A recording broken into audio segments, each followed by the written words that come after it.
lots to be excited about and lots to clean up. Nick, with the new helmet comms and those developments, how do you ensure that your communication with Jalen, there's not like information overload when you have that time to talk? I think there's lots of communication that's taking place, in between, when we're practicing meetings, etc. Recapping situations, things that come up, reminders that he would like or wouldn't. And so I think a lot of times less is more, let him play. But there's certain situations where, a reminder of something, I think can, just make sure they're focusing on the right things. So I think that's ongoing, and I think every player is a little bit different. Each quarterback's a little bit different on what they like and what they want to hear and what they don't want to hear. And so by and large, you let them play. They're communicating the things that are most important and most critical for what's going on. What is your strategy towards using the, it shuts off after 15 seconds? Do you still want to move fast? Do you want to kind of maybe take advantage of the defense for when their clock goes out? I think it's a great question, and I think that's something that we wouldn't really want the people we're going against to know. Is that, staying on the subject maybe a little bit, whether there might be huddles, maybe more now than... I'd probably answer it the same way. I think the mixing up of tempos is important. How each team, each opponent, what you feel benefits you.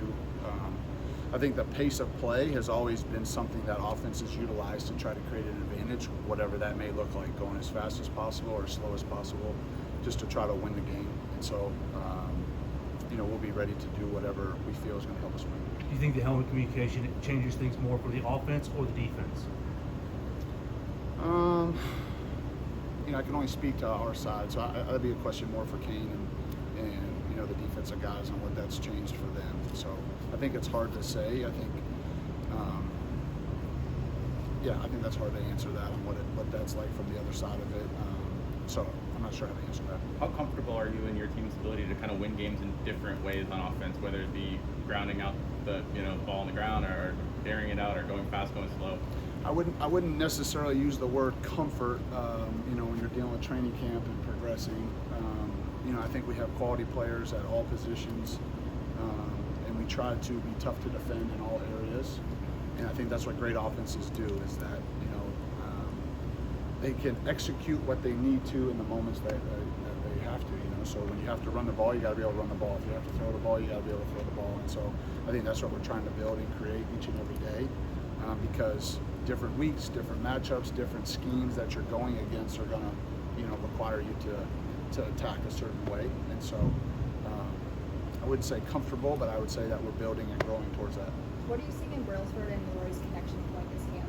I think just time on task together, and I think the character of each one of those kids is fantastic. And so they both take a lot of pride in their jobs.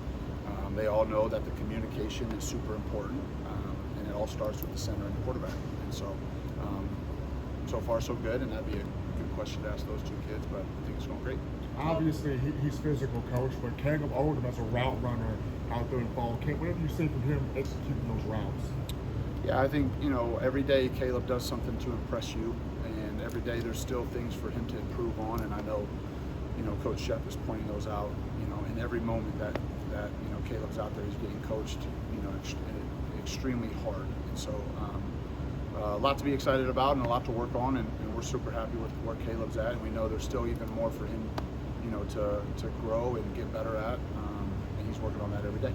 What kind of competition, have you seen from the quarterbacks, 12 practices?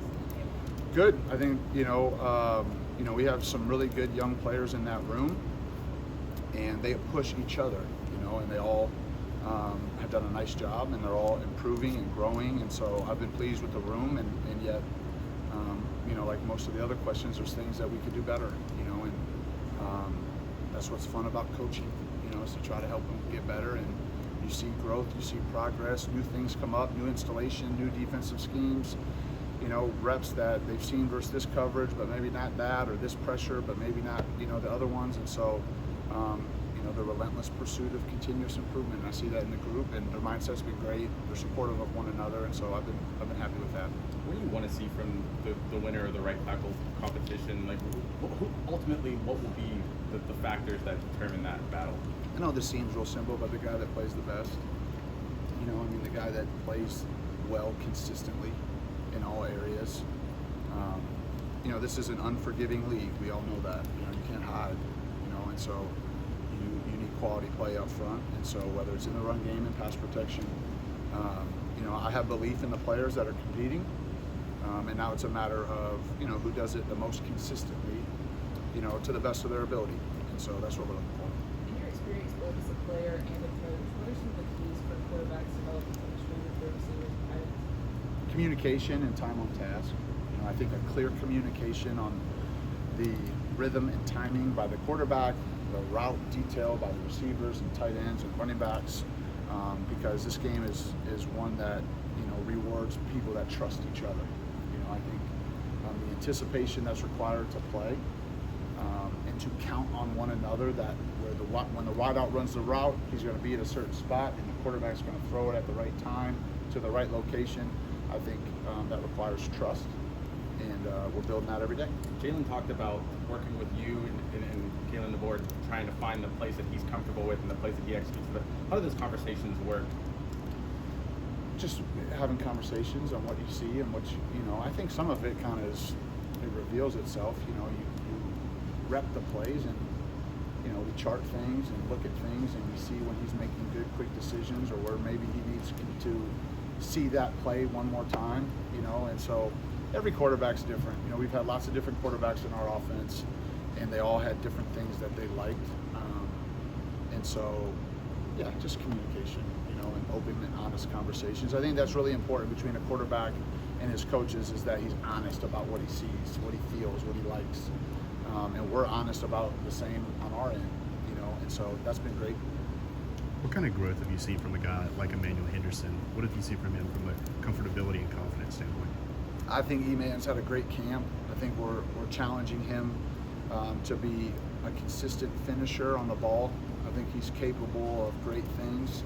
He's a great kid. He practices his tail off. He's been very explosive in camp. He can run. And we're just challenging him to be a complete wide receiver. And he has embraced that. He's a joy to be around. He always shows up with the right mindset, the right attitude. And so, yeah, we've been really happy with E-Man, and we know there's still more for him to go get, but he's done a good job so far. From a coaching standpoint, what do you find you and your staff spending the most time on this point of fall camp? Details. Yeah, the small details. You know, there's still a little bit of installation that goes on, and there will be some throughout fall that are real specific plays for specific opponents.